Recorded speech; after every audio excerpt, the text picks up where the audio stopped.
this tutorial, we will see how to texturize an animation using always the old method for the people using TVPaint Standard Edition. So here we have our little guy colorized. So we have a layer with the colors and a layer with the lines. So first of all, before talking about texturizing, we will talk about the papers. The papers can be enabled just here on hitting this little icon, and we can open the different papers by making a right click on the icon, or you can also go into Windows, Drawing, Papers to open the paper panel. When you are painting or drawing with real material, so you choose the papers following, for example, for watercolor, the paper is not the same than for chalks or for pencils or for oil painting. So it's more or less the same. Here you can choose the paper for the kind of rendering you wish.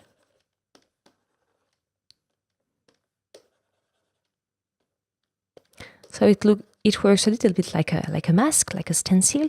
You choose the paper and you paint to display the paper.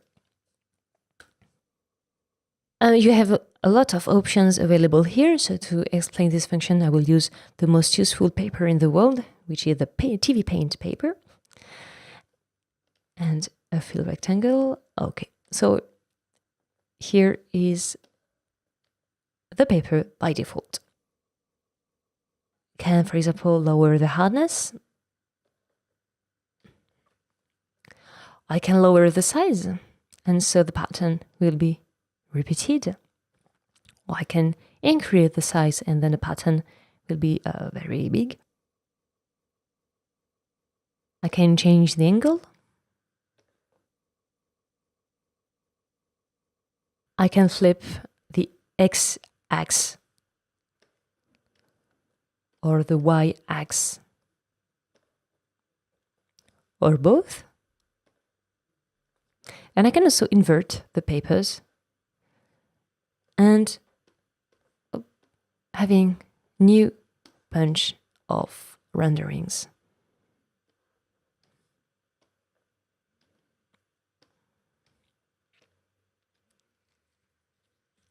You can also create your own papers.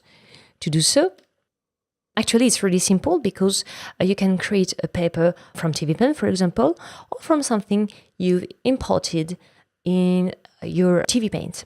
So it can be a photograph, it can be something, an image you've scanned or anything. So for example, let's draw something. Can we really speak about drawing here? I'm not sure. And then we can make a right click and we will create a new paper. My paper. And here's my paper. So I will delete what I've drawn. I'll click on my paper. I will lower the size. And I will lower the hardness. And let's use a fill rectangle. And here we are. I have my paper. So now we know about the papers. Let's talk about the mask, the stencils in TVPaint. Let's go back to our guide. A mask is a layer whose we locked the pixels. I mean, when you turn a layer into a stencil or into a mask, you lock the pixels area for other layers. For drawing an example, let's draw a square. I'll create a new anim layer and I will turn this rectangle into a mask by hitting this button. Then I can take another drawing shape and let's draw. And I can't draw outside the box. You can also invert the stencil mode, and so here is the contrary. You will only draw outside the box and not inside.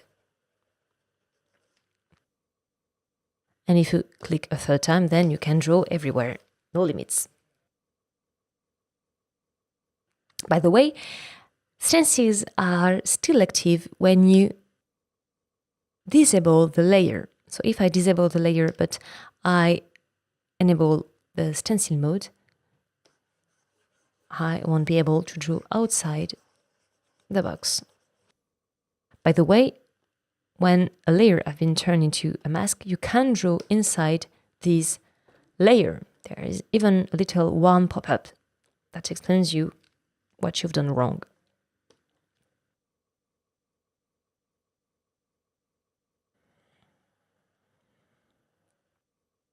So why am I talking about the masks? It's because I would like in the future to apply my texture only on the guy. Because at the moment, I can eventually apply a paper on another layer like this. So I can eventually apply a texture, something more interesting, like this.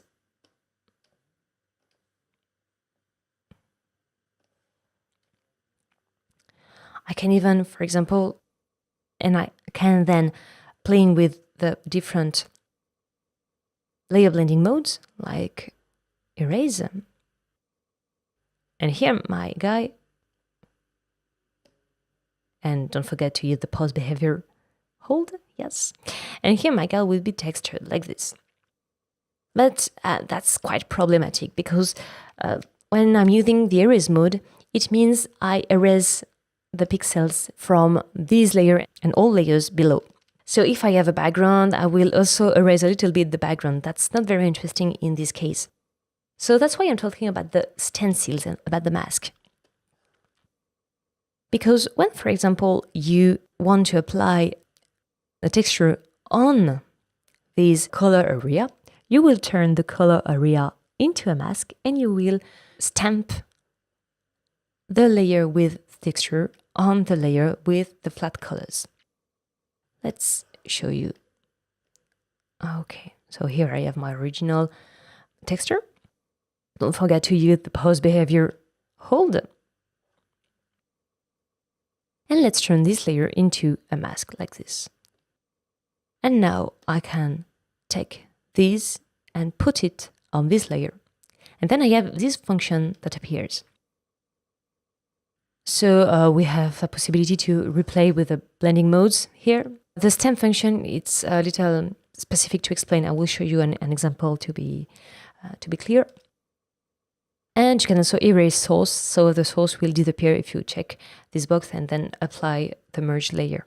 But personally, I don't like to check erase source just in case I've changed my mind. So let's apply. Let's disappear that. And then now the texture has been applied on the character. But here the problem is that the texture is always still and you feel that the character is moving inside the texture. This rendering can be wished, but in that case, I would like to have the feeling that the texture is quite random, you know? So let's disable the stencil and let's add like, I will draw again with my papers and we'll just change the angle like this. I just change the size, not the angle. That's not a big deal. And like this, okay. So I have something like this. I can use here the loop mode. And now I can turn again this layer into a stencil, take and merge and stamp the layer like this, apply. I hide the original texture and let's enjoy. And here we can see the texture is moving randomly. Actually, it's not randomly, it's just a loop made from the original application I've done here. And then, of course, you can play again with opacity levels, or if, for example, you don't like the results, you can eventually change the color again. To do so, let's preserve the alpha channel, like this. Let's take a color. Let's hit color without the textures, that's better, like this. And let's double click and hit enter to apply, change the whole color.